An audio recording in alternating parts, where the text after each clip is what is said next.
Hello and welcome to day 189 of Dungeon 23, the series where we make a room of a mega dungeon every day for a year. We're going to have another combat encounter in this water level, and it is going to be very similar to a monster we had on, I believe it was the second level. And what it is a skeleton that could conjure up quippers. The other guy would just throw a quipper as an improvised attack, and then the part of have it as like a creature they have to fight too. But this guy just summons swarms of quippers, and he starts off with two swarms here. They're just CR1, and I did give him a little bit less HP, not by much. It's still within their rolled amount. And this guy has 13 AC, which is pretty on par for skeletons. I did bump up his HP, but the majority of his changes comes from him having a swim speed, him using a spear, or I guess in this case a harpoon because it's more evocative, instead of his bow or sword. And he also, again, has the ability to summon quippers in a swarm, and that's on recharge. So if he wants to use the ability, he could use the first time, but every time after he has to roll a d6, and on a 5 or a 6 he can use the ability, otherwise he just can't.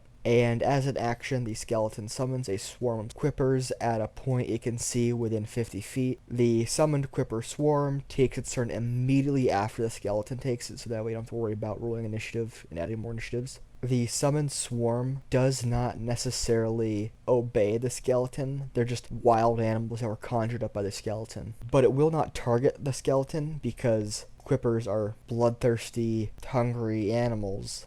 But a skeleton doesn't really have any meat or blood, so it's not gonna want anything it has, so it's just gonna ignore it. Unless the skeleton attacks the quippers for whatever reason. Although that's not really gonna come up unless the party has some way of getting the skeleton to attack the quippers, because you can't really charm swarms. Maybe a necromancer, although I think that's later levels. I think around like level maybe 12 is where the necromancer gets the ability to command undead that he didn't create. It would be very powerful to have this guy on your side, but they'll probably kill it before you get to that point. Anyway, if the swarm of quippers is summoned into the space occupied by a creature, basically if the skeleton drops a quipper swarm on a creature, it could use its reaction to make a DC 13 dex save to move out of its space, so that way it's not completely enveloped. And that is basically this guy. Just a wacky skeleton that conjures quippers because I like skeletons, and quippers are fun because they're interesting fish that basically piranhas.